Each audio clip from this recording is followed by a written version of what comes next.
Hi, I'm Ken, a volunteer at the Spellman Museum of Stamps and Postal History. Today we're going to continue this series we've been doing on trying to update the museum's collection of Machin head stamps. I've got a whole bunch of them here, as you can see. We're going to go through the progress I've made so far. I'm making good progress, but some things are working better than others. So what I'm going to do is walk you through where I'm at, and we'll just take an update that some of you have been asking for. I've got the progress I have laid out all over here. I've got the decimal, the pre-decimal issues all laid out right here. We'll look at that in just a second. I've got the large format stamps right here. Here I've got no value indicated stamps. Here we've got a set of stamps for the two monarchs. We've got regular perf stamps, elliptical perf stamps. We've got security feature style stamps, and then we'll talk about these as we get further into it. But without much delay, let's dive into what we have here in some detail. And these are the pre-decimal stamps that I've pulled out of the collection. And what I've got set up in this page, you'll see that the theme of this moving forward is every different denomination, and you'll see the 1/2 D stamp here, 1D stamp here, another variant of the 1D stamp here. So we've got some work to do here, but I've got these set up so that the first stamp in each section is the mint stamp, and I've got a mint never hinged version. So this stamp should be the pristine stamp, sitting right there. Next to it is a good used copy. And then next to that is a unused copy, but on the back of this there's a hinge mark, and I'm going to use this unused copy with a hinge mark as part of a color reference collection. And so I've got one that someone can look at the front and the back of neatly, one that will sit on a color index page that'll never come off the sheet, and it can have a hinge mark but otherwise look good on the face, and one used copy so far, just as a reference collection. So ultimately what's going to happen with this when we set up this page is we'll have an index page that has the text of what stamps are on this page. We'll have a page with a color reference that'll be all these stamps in these columns here. I have a color reference for every stamp except for 2 of them so far. And we'll have then a page that references the various types, and those various types will include a mint copy, a used copy. Actually, we'll do mint copies and used copies of every type of stamp that we find in this, but this first page will just have a mint and a used copy of each one. And I think that's how we're setting it up. We'll have to see how that plays out in practice. So on this page here, I've got mint half 1. This is the 2D, 3D. I've got 2 copies of this 3D here. They seem slightly different to me, and so just as a matter of practicalness, since I had 2 pristine mint copies, I wanted to have them separated out in this sheet. The 4D, there's 2 types of 4D. There's 3 types of 4D actually. So this is the red style, then we've got blue. You'll notice here in the 5D that I've got these 2 stamps. It may be a little hard to tell, but these are so wildly different in shade on the Queen's face that I just wanted to highlight that I had those 2 varieties. I'm not quite sure what that is, if it's an error or an inking error or what, but anyway, I've captured that. 6, 7. You'll notice here on this 7 that I've put this stamp in upside down. The reason that stamp's in upside down is it's an indication to me that there's actually a hinge mark on the back of this stamp, and that it's not a pristine mint copy. It does fulfill the facial view of this stamp, so that's why it's in that spot, but it's upside down to remind me that I have to replace that at some point. Then we move on to the 8D variety, another 8D variety. In here we've got a 9D variety. 10D, another one of that I have upside down in here to indicate that I need a better copy of that one. This is a 1 shilling. Then we've got the 1 shilling 6 pence and the 1 shilling 9 pence. And again, the 1 shilling 9 is upside down, showing that I have to get a new one. Now, I've got more pages here, you obviously see. So this is the collection base as it stands. And so as we expand on this, or as I expand on this, I'll be looking up the details of all the different varieties that exist for this stamp, and in fact, each one of these stamps. And so in order to then fill out those differences, I have a bunch of stamps in those various varieties. So I've taken all the sources that I have, pulled out the various pre-decimal versions, and that pile is right here. So all these stamps are pre-decimal versions of the Machin heads.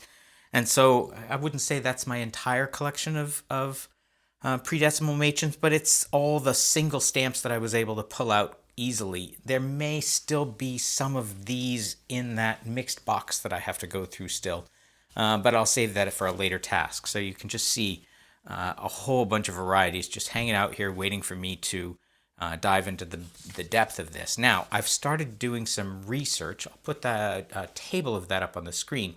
You can see from this research that the varieties that exist for the half D stamp, there aren't a lot of varieties, but there are a few varieties. But what you may not see, I'm not sure I filled out this far, is that there are just a ton of varieties of the later use red 4D stamp. This variety has so many different types, and I've got so many different copies of it.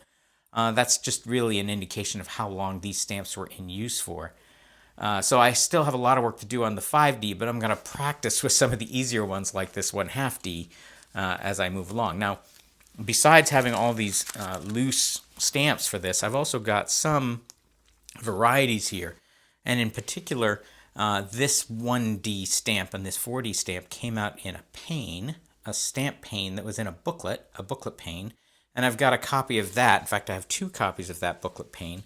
Those will be part of the story of where the sources of these come from. But when you look for varieties of these stamps, you're going to notice that here's a booklet pane with flat edge cut on 2 sides and one with flat edge on one side. And then here's 2 other varieties with a flat edge just on the same side of that 4D. So these various varieties of booklet panes are part of what results in the various varieties of stamps. And so I've got those. In a minute, I'll show you some of the booklet panes that these come out of. This pane was available in multiple booklets, so I'm going to have to explode some of those booklets to show what the inside looks like, but keep some of them intact just for the sake of the collection. I've got here also some strips of coils. This particular coil came out with 2 2D stamps, a 3D stamp, a 1D, and a 4D. This was in production for a good long time, and I've got 3 examples of that coil strip right here. And so that's a good source material. Here's a 5D booklet pane. I've got 2 copies of that.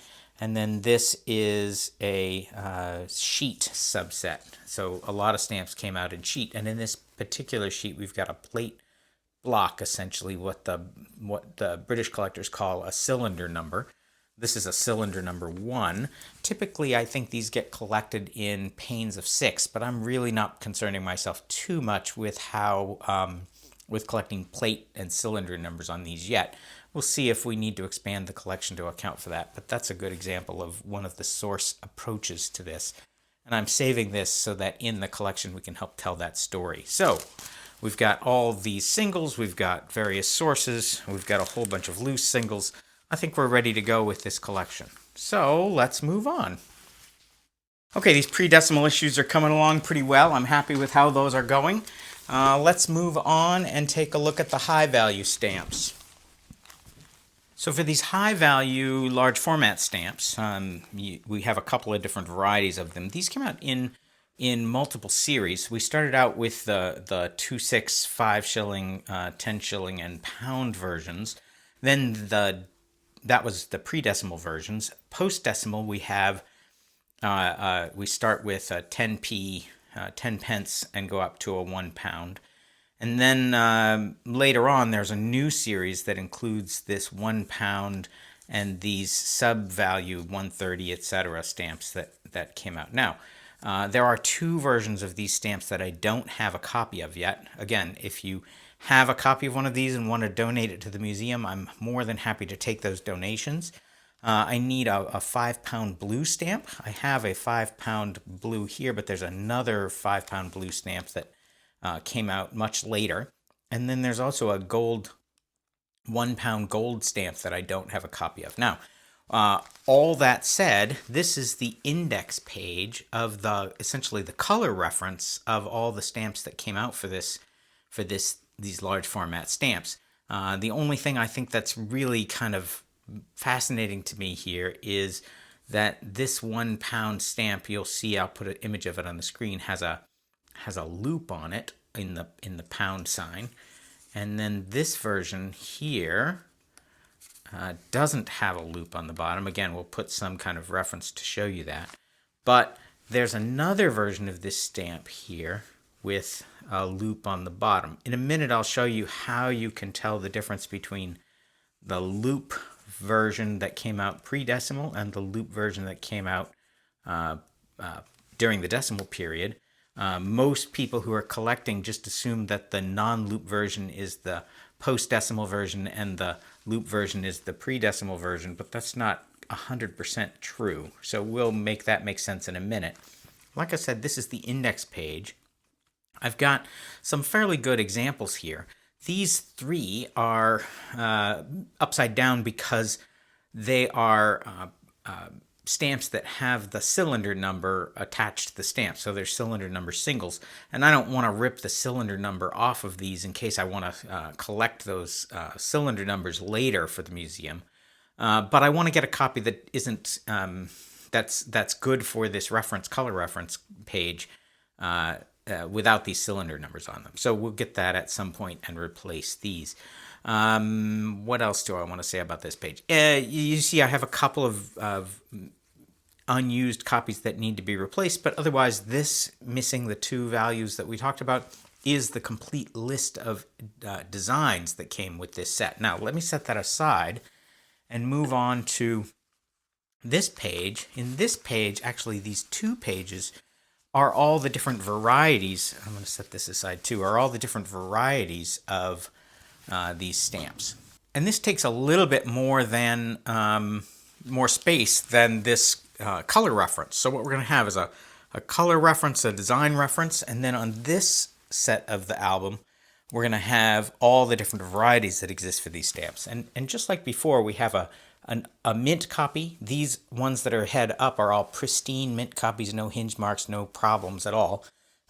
Below them, I have the used copies, nice used copies of each of these stamps. This is the pre-decimal versions, and then we move on to the decimal versions. Again, a mint copy and a used copy. But you'll see with this set that I've got 3 different copies, 3 different sets of this 20p stamp. And the reason for that is that there are 3 varieties of here, which are paper varieties. I've got 3 different mint copies of this in the 3 different paper varieties and 3 different used copies in the 3 different paper varieties. But indeed, that's the whole point of having a reference collection like this, so that somebody can come down to the museum and actually see what the difference of these paper varieties are. Now, I wish I could show you this difference. This difference is a difference that you can only see in under UV light. This is something called post office paper. This is something called either commercial or Bradbury paper, and this is something called PCP paper. And this particular PCP paper is not listed in the either the concise catalog or the detailed catalog from Stanley Gibbons. And in fact, all 3 of these stamps have a catalog number in Stanley Gibbons of 830. But in the detailed catalog, this one is UC6, this one is UC7, and this one I've put down as a variant of UC6, so it doesn't have a catalog number as far as I can tell. This does show up in some of the more specialized catalogs that don't come up for Stanley Gibbons, so it's important, I think, for our reference collection to capture the range of what happens with these stamps. Now, to tell these stamps apart, what we have here is post office paper, which is a dull kind of paper under ultraviolet light. That is that it's a dull paper under I believe, long wave UV light, and these two varieties are brighter papers under UV light. Now, under shortwave UV light, this one, I believe it's this one, fluoresces for a short amount of time under shortwave. That means when you turn off the shortwave, it glows briefly. And this particular paper, although it's bright, under shortwave, it does not have a residual glow to it. So we've got a dull paper from the post office, a brighter paper from the post office that doesn't fluoresce, and a contractor's paper that is brighter and does fluoresce. So we've got all three of those varieties here. Now you'll see I have hinged versions of these two, and I'd like to get mint versions of them, but I've got good used copies of the rest of these. Moving on, we've got now the varieties of the 50-pence stamp. I have 5 different used copies of these, and I certainly need to get the mint versions here, and I've just written in here that I need the mint version. So this first one is that post office paper that we talked about. This third one here is the PCP type of paper. It is listed as a PCP paper. Here the PCP paper is unlisted. And then here we have a listed Bradbury or commercial paper style. Again, same. We've got the bright paper that glows. We've got the bright paper that doesn't. We've got the dull paper here. These two versions are uncoated paper. And when you look at the specialized sources, they talk about uncoated paper, but they only have one variety listed. They talk about it being uncoated, but they don't talk about the difference between the POP version and the PCP version. Now, what I believe I'm seeing here is a version of the uncoated paper that does not fluoresce and a version of the uncoated paper that does fluoresce with shortwave light.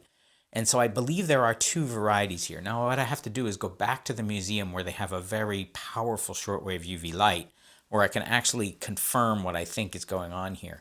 But as with many kind of stamp collecting things, we've got the dimension of coated and not coated against the dimension of different paper types. And I believe that in this case we have 2 different paper types that are both uncoated. And so we'll see if we can validate that moving forward. Next, we move on to the version of the 1 pound stamp with the loop. Now this version of the stamp has the loop, and this version of the stamp have the loop, and to most people's eyes, these stamps look identical. I'm going to pop something up on the screen. What we're going to show you is that there is a difference between these 2 stamps, and it is very hard to see. Now, I've used that digital microscope to show that here and taken some pictures with it. I like the way that came out. But what you see in the first stamp, the older stamp, the pre-decimal version of the stamp with the loop, is that the white squares that I'm showing a picture of here are more like rectangles. They're tall and skinny, and the stamp is not different in size. You can't measure this difference, but when you look at those white squares in there, those bright rectangles, in the earlier version, the engraving line that runs horizontally is a little bit thinner than in the later version. So in the later version, you see that those white spaces look like squares, and in the earlier version, they look like rectangles. To my research, that is the only way to tell these apart. There is some indication in some sites that these colors are slightly different, but I honestly can't see any difference in color, so I would not try to use color difference as the way to distinguish these 2. So when I put these 2 stamps next to each other, you might convince yourself there's a color difference there, but I think what you're really seeing is that there's more white by virtue of the narrow etching lines, engraving lines on this stamp. And so I think that one looks a little bit brighter, but I don't think there's an actual color difference of the ink. For that stamp, I've got the loop version, both used and mint. And then there are 2 versions of the version of this stamp that have the no loop on the L at the bottom. One of those is the pop paper, and the other is the contractor paper, that Bradbury paper. That is a brighter looking paper under UV light, so it's very easy to see that. If you have a UV light, long wave is enough to see that, so very easy to distinguish these two, and I still need some of the post office paper without that loop. When I bring back this chart of the various types, you'll see that I have the loop version here and the loop version here, and I also have the non-loop version in the reference. I'm not exactly sure I want to keep it this way, although it is kind of interesting that this is the stamp that is pre-decimal and this is the stamp that's the decimal period stamp. So I'd say these are different types, but I'll have to figure out how that looks when we lay it out.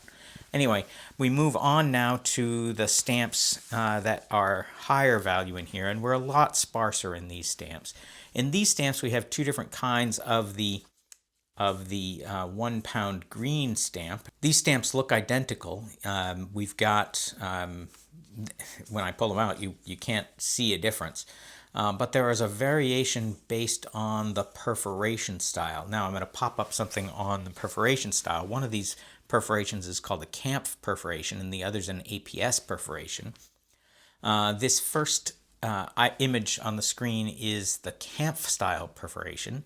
It is considered to be the rougher of the two, and the APS, that would be the second one, is the smoother, more circular version of the perforation. And what I think I'm showing in this image is the Kampf, on all these stamps that have both a Kampf and an APS version, the left side of the stamp always looks a little bit rougher than the right side of the stamp. And so I think you can see that in this image. The first one shows the Kampf, it's rough on the left.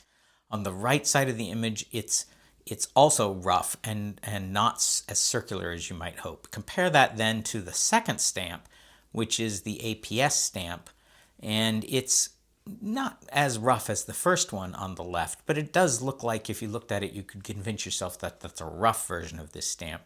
But if you look at the right side, it's clearly a nice, clean, circular cut. That third stamp then shows a pretty rough left edge, one that you would convince yourself for sure was a Kampf perf, but when you look at the right side, you see a nice, smooth, clean line. I think that's just a way the machine worked on all these stamps. So we've got, coming back to the stamps now, we've got two versions of these stamps, the rough perf and the clean perf, the Kampf style and the APS style. Those are those two styles. We now move over to the 130 stamp. There are no variants of this stamp. I've got a mint and a regular. Same with the 133 version, although you'll see that I've got this one upside down. The reason for that is there's a fold in the stamp right there that I don't want in the reference collection, or I'd like to replace with a better copy, so we'll keep looking for that better copy. I've got now the 141 version, a 150 version, and I believe 160. Yeah, all these have no variations. There's just the one that I'm aware of. I need mint copies of these last two. The two pound stamp comes with two variations, the Kampf and the APS, both those versions here, and the same is true for the 5 pound version, a Kampf perforation and an APS perforation. I need mint copies of both these here. I've got the one, but it has a hinge mark on the back, so I'd like to replace that at some point. Moving forward, I need 2 copies of the 2 pound blue stamp. And then it turns out that there are 2 different versions of the $5 gold foil stamp. Is it gold foil? I think it's gold foil. That's large format. One is from the mini sheet and one comes from the booklet. One of the catalogs lists this one as a litho stamp and this one as a photogravure stamp. Although I'm not exactly sure how I could see litho or photogravure on a embossed stamp. So I have to figure out exactly what the difference is here. In order to do that, I think I need to compare the mini sheet version against the booklet version. Will I ever get a single of these stamps? Probably not. It's hard to imagine somebody took a mini sheet or a booklet and ripped off the single gold foil stamp and put it into an album, although I guess they could have. If I really wanted to be a total completist, I could buy a full mini sheet and booklet and rip them apart to get these. Am I going to be able to find used copies of this? Again, the fact that these came from very specialized stamp booklets, I don't think I'm going to be able to find a used copy. that isn't philatelically contrived, but we'll see if we can figure that out. So for now, if you have used copies of these stamps or mint copies of these stamps and you want to share them with your museum, please reach out and let me know. So that's the index section, all the different variants of these stamps, and what I have left now is all the duplicates I have. So you'll see here I have tons and tons of the 1 pound green stamp, lots of different other tiers, and all these different varieties. So right now, as far as I'm concerned, these stamps, all these stamps, are duplicates and can go into the museum. Sorry about the crinkling. Can go into the museum to be sold in the museum store. So I can dispense with all these duplicates. I think we're done with this.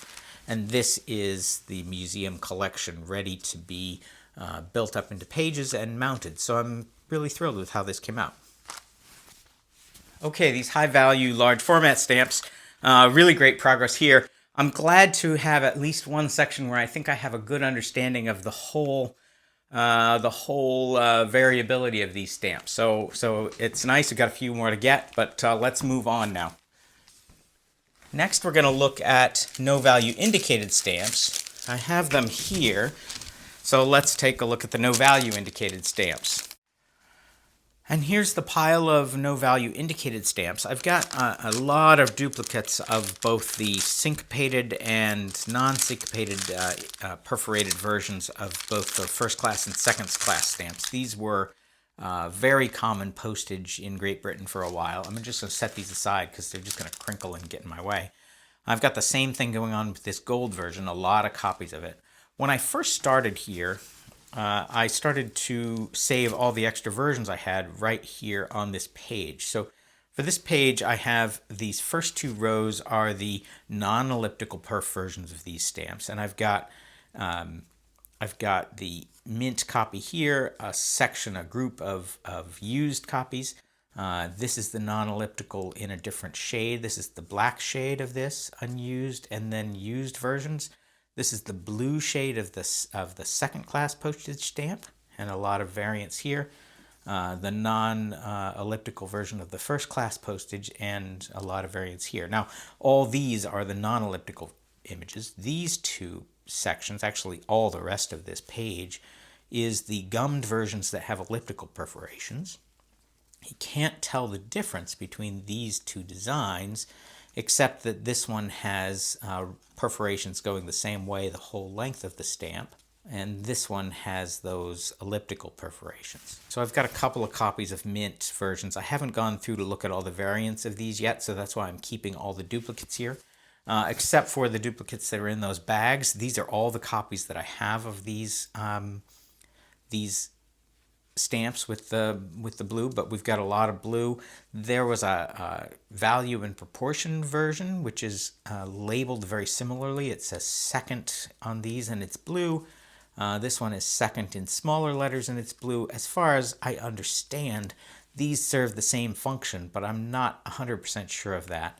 Then they moved to a large package, or a large second class large content. I think that's essentially double weight style of stamp. So we've got that blue version. And then I think what we have here is another horizontal second stamp. Moving on, we have first class, which is 100% identical to this one, but with the different perfs. We've got the different horizontal format. We've got an E rate, which is a rate to letters to Europe. Then we move to a new color. This new color says first on it. It also has, in one of these, there's a Royal Mail back print on it, or overprint on it, and the rest of these have no overprint on it. So that's a different style of stamp that maybe I've got on the wrong spot here. We'll have to take a look at that. Here's the other style of that. First is big letters. Here we've got the horizontal format stamp, and then we've got a gold style stamp. There are a couple other versions of this stamp that I haven't got on this page yet, but we're making good progress here. Now I move to this page. On this page I have self-adhesive stamps, that are elliptical perf, and these self-adhesive stamps are kind of hard to get singles that are used because they have that backing paper on them that's a little hard to see. And you can see my page of self-adhesive stamps is practically empty. I've got this one used copy of the second class stamp. It has been partially removed from the envelope, and it's actually just a little bit sticky on the back. When we collect these, our preferred way to do this is to cut these square off the envelope if we don't want to save the envelope and have the paper backing of the envelope on the stamp. What I have here, this one's a little bit hard to see. This stamp looks like just a piece of paper. It's white on both sides. And in fact, this stamp here is an embossed, I don't even think it's possible to see on the camera. It's an embossed version of the Queen. I'm going to see if we can get it up close here. It's an embossed version of the Queen's head. The only text that's on it is this gray 1ST, first class. This text at the top is part of the cancel. But anyway, that stamp is part of this self-adhesive elliptical set and the next section that I have here. Next, we move on to the third page of my NVI collection so far. I've got security feature stamps, and in fact, you're going to see here, this stamp is the second class blue stamp on its backing paper, and it has those U-slit security features. So the only way to collect these unused is keeping them on their backing paper. And so I've got the second, I've got the first class gold, I've got some used copies that are in rough shape. Here's one that's been soaked off paper and it's kind of tacky on the back. I don't love that copy, but that's the best I have. Here's some second class large, first class large, and various first class large.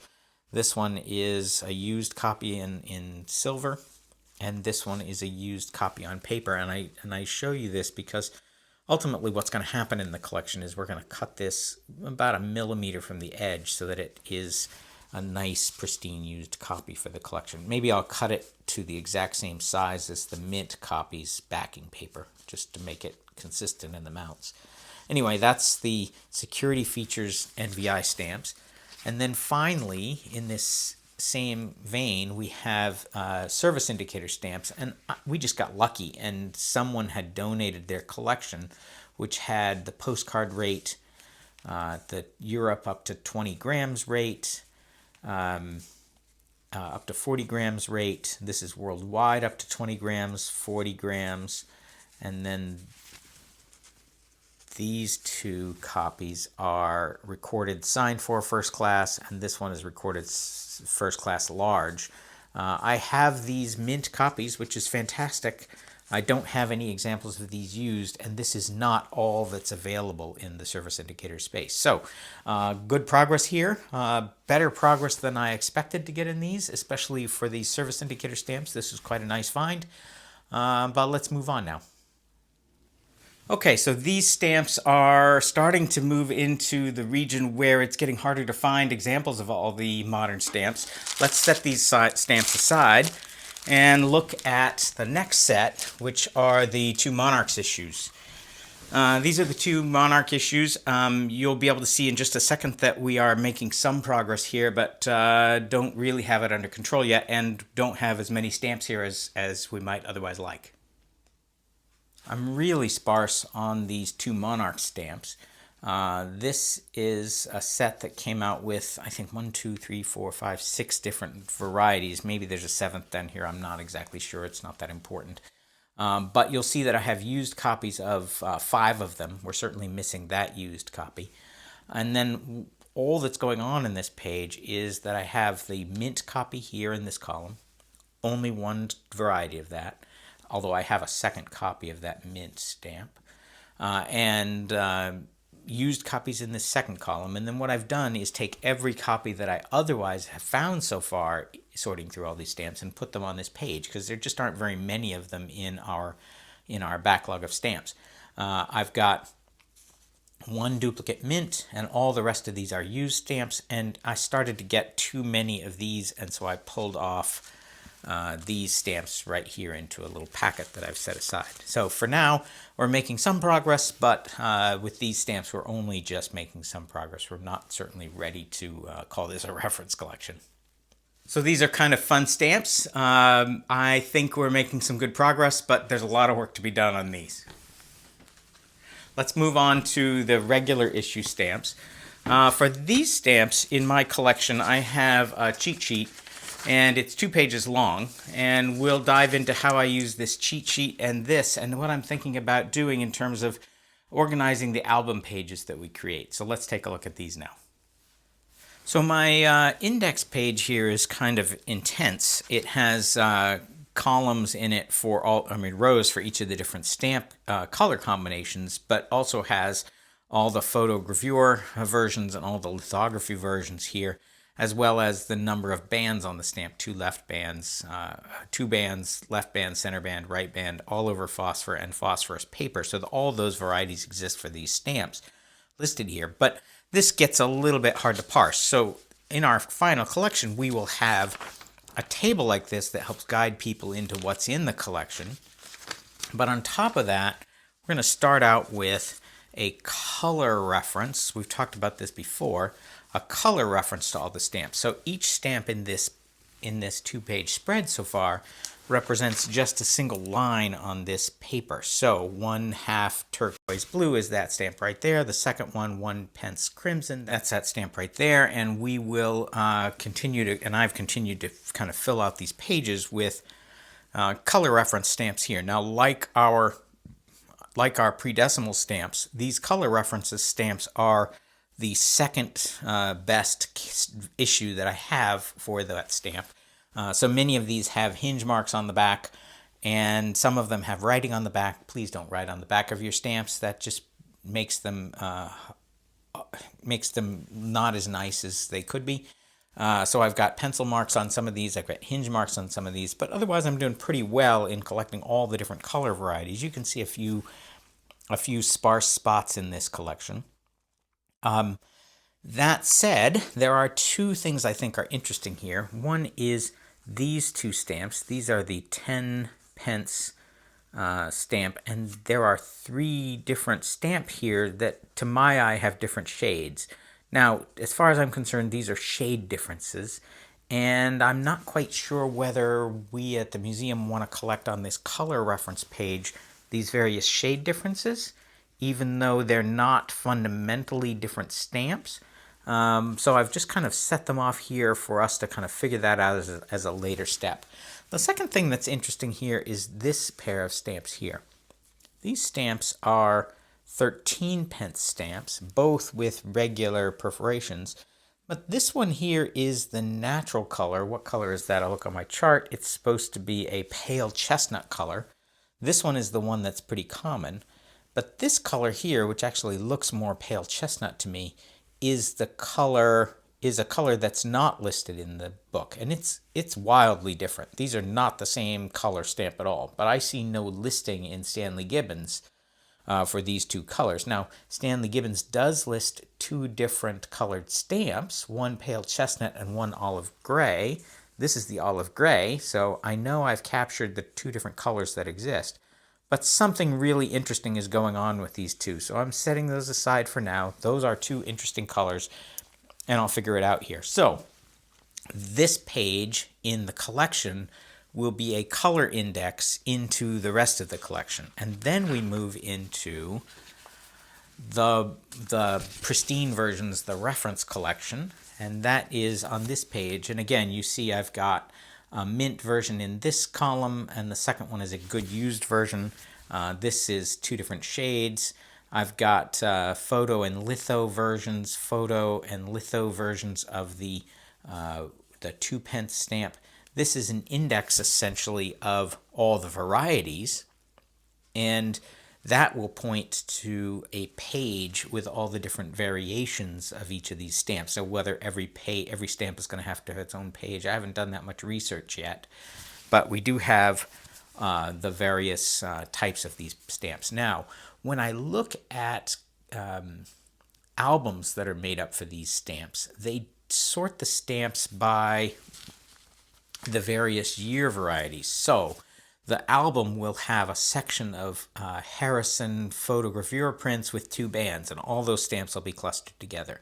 And that makes perfect sense for a stamp album that's going in chronological order. As a reference collection, I think I'm leaning towards having the variations be by the colors. So I think where I'm leaning is that we'll have all the 1/2 pence turquoise blue stamps together on a page with the 2-band version, the left version, and the center version, because I think that better facilitates someone who needs to make some reference evaluations looking at these different things. But I haven't decided yet. I'll talk to the curator at the Spellman a little bit more and figure out what the right way to do that. But I'm leaning towards the half pence turquoise page having all 3 of these varieties together, making it easier to look at the reference of those. Okay?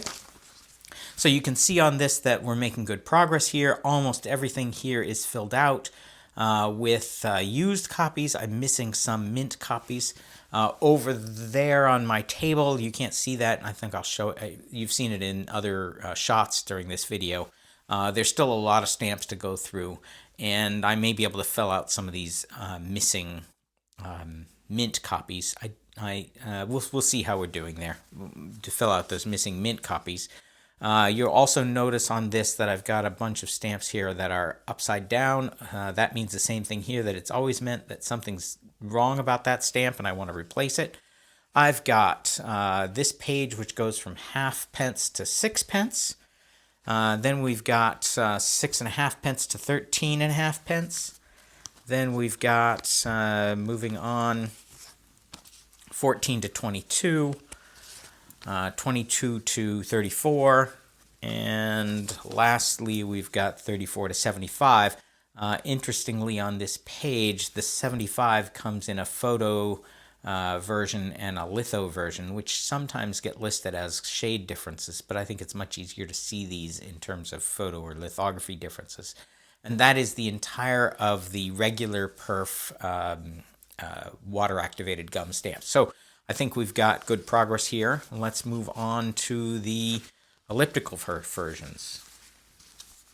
Okay, so after the regular issue stamps with regular perforations, Great Britain moved on to a set of stamps that were elliptical perf, or what they call syncopated perfs. I've got another similarly long cheat sheet of all the stamps in this set. That's here.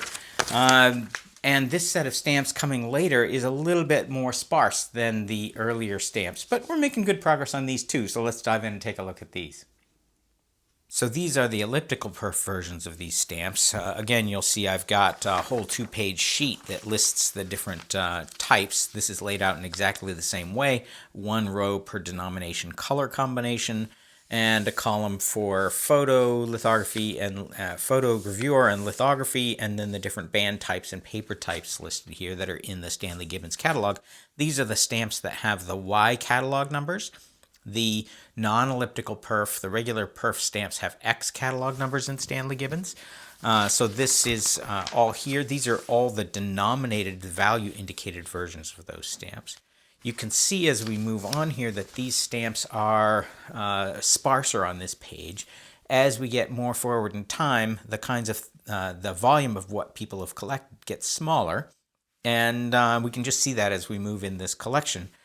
So I've got a lot fewer of these kind of stamps in this collection. Same thing going on here. I probably will put together a color reference page for this, just like I did for the regular perf stamps, but I haven't done that yet. Mostly because it's just so sparse now. I don't have enough stamps to really justify that. But probably I'll put that together as we get more stamps. So we've got, again, 1 to 20 here, 20 to 38, 39 to 56. Let's take a quick look here at this set right here. These are 31 pence stamps, and I've got one that's dark, one that's ultra light, and one that's normal shading. And these are so wildly different. Yeah, well, I see one of the reasons why this is different, because this is actually not 31, it's 34, so let's set that aside. But these are both 31 stamps, and I just wanted to hold those variants here. This is 33, this is 35, this is 34. I somehow am confused about, this is regular perf, so I have to put that in the regular perf section. We'll set that aside for now. Anyway, that's, as you go, you learn these things. This is 20 to 38. We've got 39 to 56. And then finally, we've got 60 pence to £5 stamps. And you'll notice that as I get down here to some of these stamps, this 150, I've got every copy of my 150 here. There aren't many of them. Same with my £5 stamps. I've got every copy that I was able to pull out of this collection right here on this page. So this is the elliptical perf page. We're making some progress there. Let's set this aside. Okay, so these elliptical perf stamps are making some good progress. Let's move on and look at the next method that the British Post used to try and improve security. They came out with a whole series of stamps with security features on them. You'll see in this single sheet that I have that it's very sparsely populated. I really don't have many of these stamps at all. And let's take a look at these. So these are the stamps that I've been able to cull out of the collection with security features. You'll see, I don't know if you can see on this stamp, we'll just kind of try and shine it in the light. This has two styles of security feature on it. One is these U-shaped slits that are on the stamp. We've talked about those before. And in the background it says in very small, almost invisible print, Royal Mail. Some of these stamps come with date codes on them. And so while this page is pretty sparsely populated, I've got the 50, I've got a £1, 68 pence, a 128, a 150, £2, £3, and £5 stamp. While this stamp page is fairly sparsely populated, in reality there are a lot more different denominations, and for each of these stamps, there's not only variance of the denomination and color, but there's also variance of the underprinting that's on this, and in some cases on the back of the stamps there's variance about the paper. So very sparsely filled out here. If you have these kind of stamps, the museum is very eager to get a hold of more of these, so we're open to and eager to get donations in this space. So with that, let's move on to the next section. There's not much here. Okay, after these security feature stamps, out came the barcode image stamps of Queen Elizabeth. I have back at the Spellman Museum some stamps with those barcodes on them on cover, but I don't have any in all the lot material that I had from Spellman that have those barcode stamps. Let me make a little appeal to the audience. The Spellman is a donation-based organization, and so if you have security feature stamps or barcode feature stamps and you want to add them to the museum's collection, here's a great opportunity to have your collection or parts of your collection donated and featured in Museum of Postal History. So send those along. Let me know if you have something like that and want to contribute to the museum's collection. Let's move on from here and dive into a couple more things that I have going on the table. I want to hit, first of all, that with all these stamps, I've certainly started to sort out a lot of duplicates, and all these stamps in this area right here are duplicates that belong in these albums, and I haven't yet parsed all of these into this album. I've got a whole bunch of singles here which are sorted by denomination. This whole pile is sorted into the elliptical and non-elliptical perfs, although I haven't separated them out that way. So that's a whole pile that I have to go through to update these stamps here. And then this cigar box just recently came to my attention. It's an entire box of mixed Machin stamps that I will only go through if I need to find other stamps in this set. So we've got all these left to go through. This pile was twice as big when I started this collection, so I think we're making some progress. On top of that, I have started to sort out stamps in this pile that come from various stamp sources. It's just a way for me to start to kind of do the next level dive into some of these regular issue stamps. On this page right here, on these three pages, I have, well, let's take a look at these closer.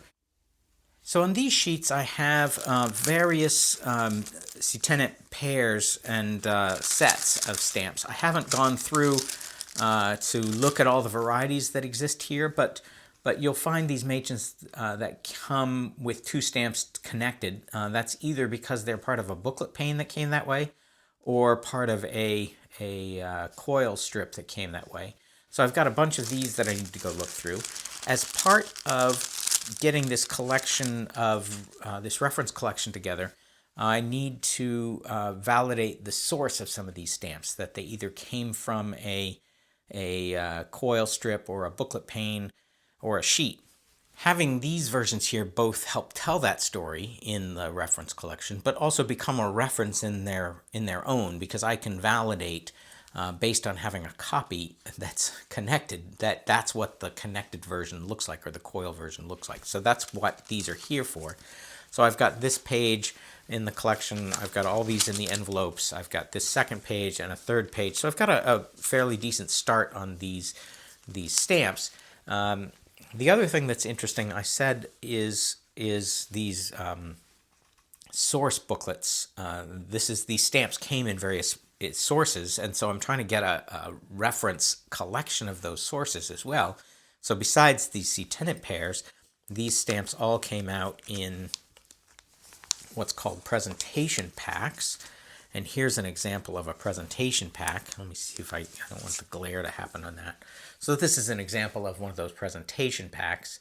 They came from the post office, so you could buy the whole set and get a sense of it. I've got multiple copies of this presentation pack with the large format and the small format. I don't know exactly whether any of these are duplicates yet, but we'll figure that out as we go. The other way that these stamps came out is in booklets, and I've got an example of a booklet pane here. These booklet panes are listed in Scott, but inside of here you'll see a pane of 6 different 4-pence stamps. Inside of this booklet pane are all 4-pence stamps, but there's a pane of 1-pence stamps. So that's the format that these booklets came out. These two stamps these two booklets are the same, in fact. They both have the Discovery ship on the front. I've got 2 copies here so that if I need to break one of them apart to have examples of what was inside, I can do that. The other thing that's interesting here is this came out with the Discovery, but there's another version here with the Queen Elizabeth II and the Cirrus, etc. And in some cases, these came out not just with different images on the front, but they came out with different date stamps on them. I'm going to turn this over here because I think I have some examples of that. Yeah, here we go.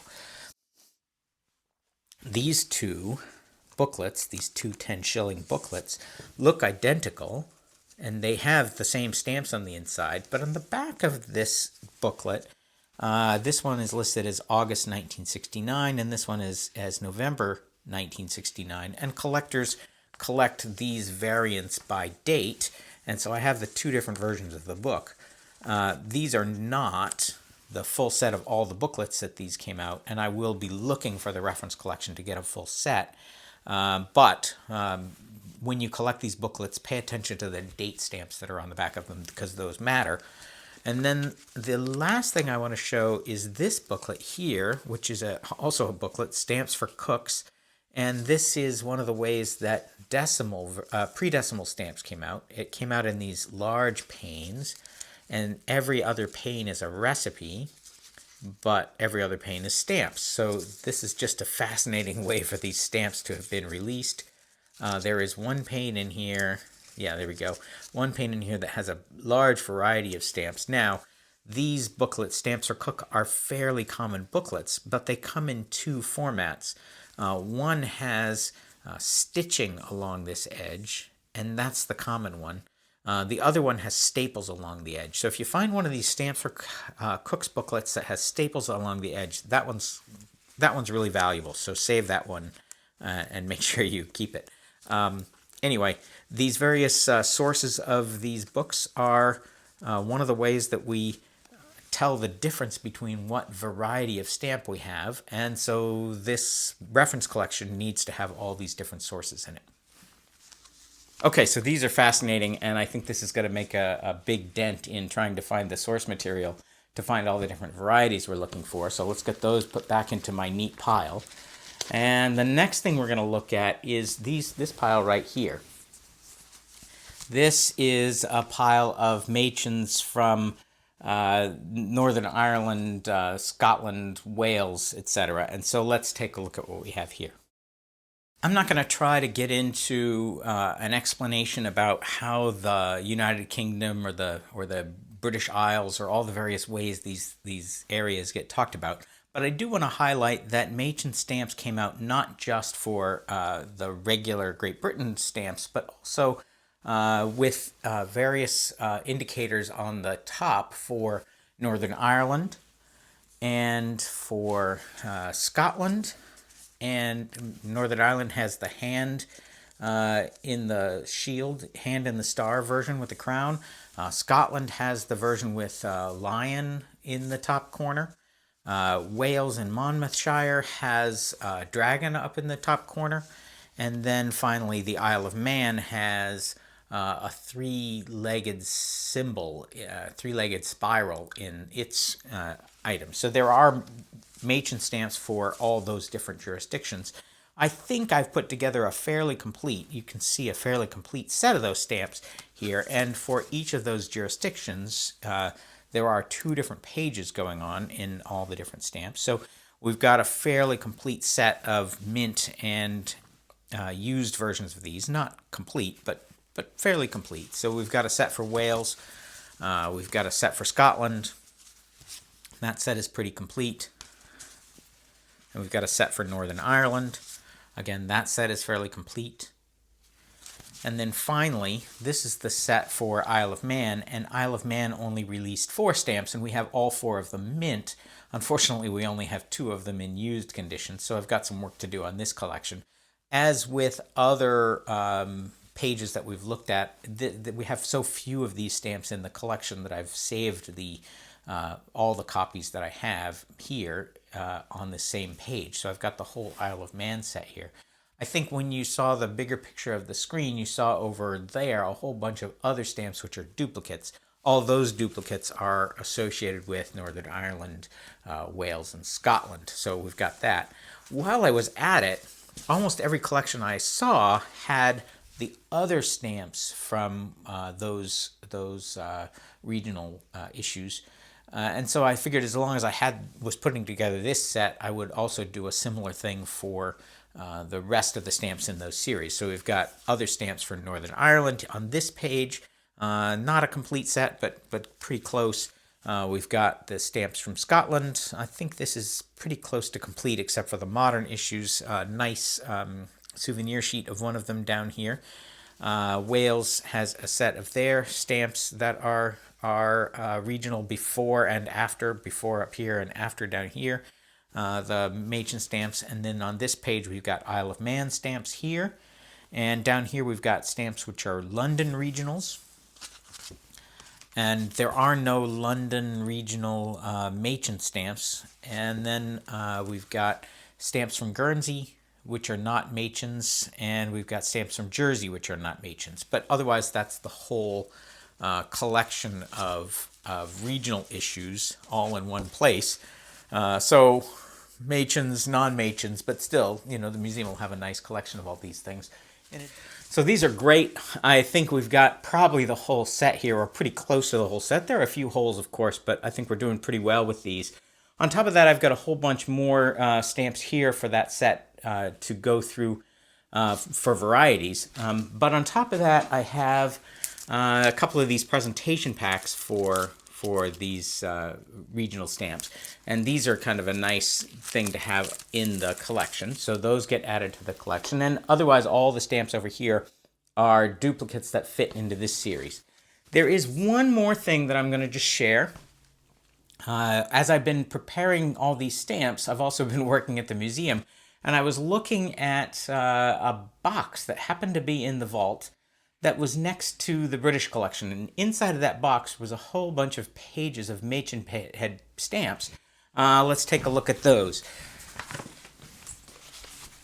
So this set of stamps from the museum were all in in that box, that unlabeled box. And boy, there just really is a treasure trove of stamps in here.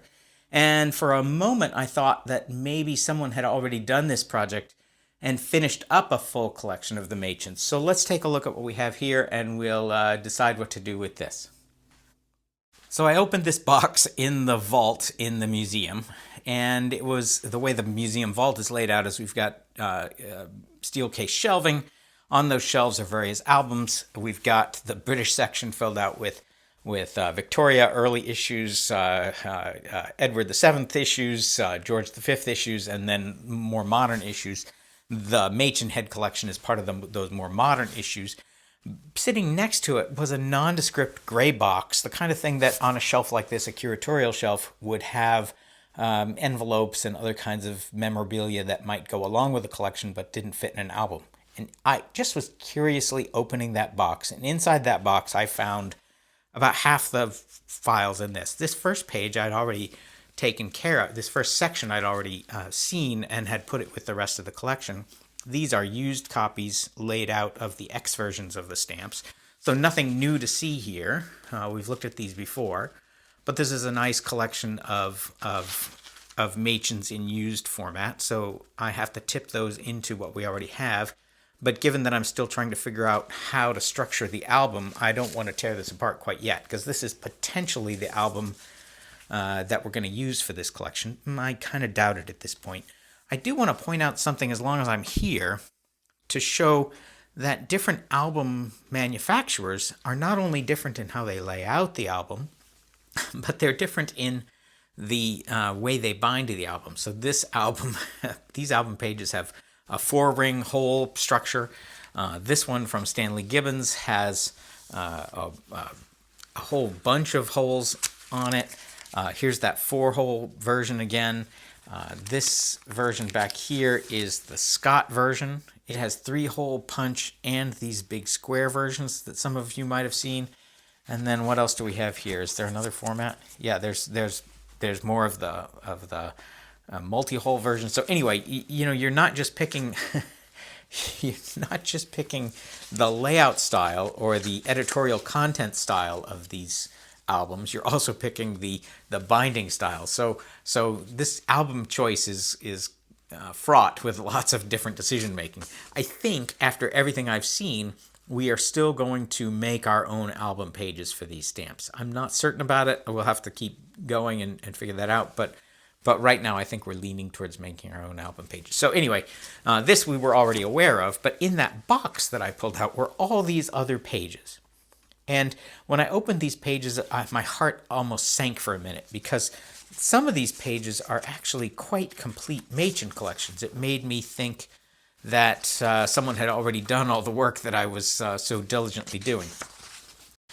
This is in a little bit rougher shape. These are some of these are the top mount loading stamps, and I just don't think these hold stamps very neatly and well. But you see how rough they look in here. But this is a set of Machin stamps that is fairly complete. These are the stamps with regular perforations. So we've got a whole set here of these stamps. Some gaps in them, but not a ton. Boy, I'm thrilled to get this. I think the other thing that's interesting in here in this particular subset of album pages is that we have some of the booklet panes and coil sets.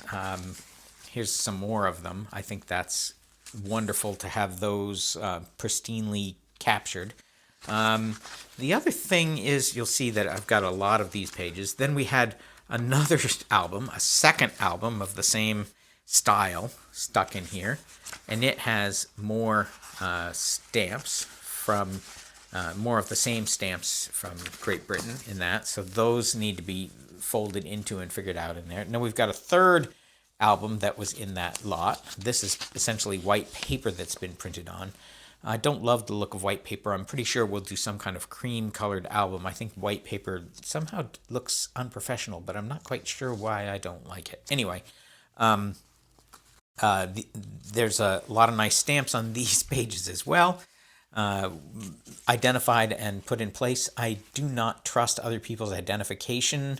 I use it as a guide, but I verify those before they come into the museum reference collection. So lots of stamps on this. Moving forward, we got the next album here, a whole nother album. These are the pre-decimal stamps, and you can see an entire set here of pre-decimal. Now, the reason I say I don't trust is when I looked at this particular stamp, I took this one out. This one was the square background version of the £1 stamp that belonged in the decimal version, so I took it out of here. But otherwise, this page was complete with essentially mint stamps from that whole series. So I think this maybe is part of our collection, although these are the Scott style pages, which have Scott numbering and Scott editorial choices, and I don't think the museum is going to organize its collection around of British stamps around the Scott numbering system. I think that it's more prudent to use the Stanley Gibbons numbering system. But you can see all the stamps in here. A lot of nice variety of these 2p stamps, just like you'd expect. A lot of variety of the 4p stamps. So anyway, we have all these great album pages. You'll see that I have a full set of these mint stamps moving forward. And here's an interesting spot where, again, Scott pages, and we've got this £1 stamp here, and this is the version without the loop. And you'll notice on this page that there is no spot for the loop version of this £1 stamp. That's because Scott made an editorial decision that if it has a loop, it belongs with the other set, even though that's not technically true. It's not a bad decision on Scott's part. Finding this detail is a little bit obscure, and most collectors I know, most internet research I found, didn't even recognize that difference. So it's not a bad choice on Scott's part. But certainly this page, even though it's complete, is not a good starting point for our complete reference collection for these stamps, even though all these stamps are just beautiful. So I think I'm going to wind up taking these pages apart and building our own album off of it. But look, that's just a lovely set. I'm not going to do everything on here. There are some other stamps here. Here's a full set, almost full set of the Two Queens issues. Here's a lovely, lovely souvenir sheet with the Two Queens issue on it. Lots of good syncopated stamps here. I've got no value indicated stamps here on paper, so that's nice. More syncopated stamps. More stamps on paper. So again, nice collection. I do want to highlight we've got these two nice other formats of delivery here. Nice souvenir sheet from the London Stamp Show exhibit. A lot of these stamps only came on this kind of souvenir sheet. Finally, I turned to this page, and what do we have here but a complete set of the Northern Ireland stamps. Almost complete set. Here's the Northern Ireland stamp missing one variety. It's continuing on with Northern Ireland. And then the last section of Northern Ireland doesn't exist in here. So it's not perfect yet, but wow. Here's the Scotland version. Again, 3 pages of filled stamps, 1 pages of missing stamps, and then the same thing with Wales. 2 pages of filled stamps, and 3 pages of filled stamps, and 1 page of missing stamps. Then the Isle of Man, all 4 versions unused. Again, I've got multiple copies of these unused. What I need is used copies to complete the set.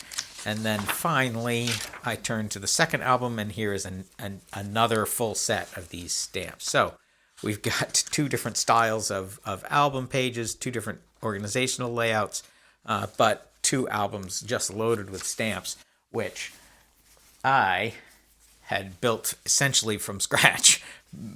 And if I had just seen this to start, I think I would have saved myself a lot of effort, although we'll see if in the end it saves us or doesn't save us. Anyway, this is not going to be our final album format. I'm pretty sure of that. But it does help fill in a lot of the spaces that we have on these stamps. Okay, so this is a fantastic collection. Ultimately, I think this is not going to be the base of our collection. I think all these have to be folded in, but still there's a lot of hole fillers in this set. This is a much more robust set than many of the sets I had been picking from. I think this set is going to allow us to really fill out the rest of this Machin collection. So I'm excited to kind of go through this, tip it into the whole pile, and start to build our stamp pages. So where do we stand now? We are making good progress. I think we're getting good examples of all the mint and used varieties. I think we're starting to have an organizational structure figured out for these stamps. And I think the very next thing that we have to do, or I have to do, is come up with the paper and printing and layout of how we're going to lay out these reference collections in this stamp album. I think we start to see some progress on there with our color references and our index pages. I'm going to have to dive next into a couple more of the variations that we have in some of these depths, like I did with these high value stamps where I found all the different variations. I have to do that same thing with every subset here. So all the variations of the pre-decimal, all the variations of the no value indicateds, the two monarchs, the regular issues, etc. So right on down the line, there's still a ton of work ahead of me. I will come back and show you progress as we have interesting new things to share. I do want to thank you for your support of the Spellman Museum and encourage you, if you have some information to add to this reference collection, or if you have stamps that really belong in a reference collection like this and you see that I'm missing them, please write to me and we'll find a way to get those donated into the museum. Enjoy your hobby and happy collecting.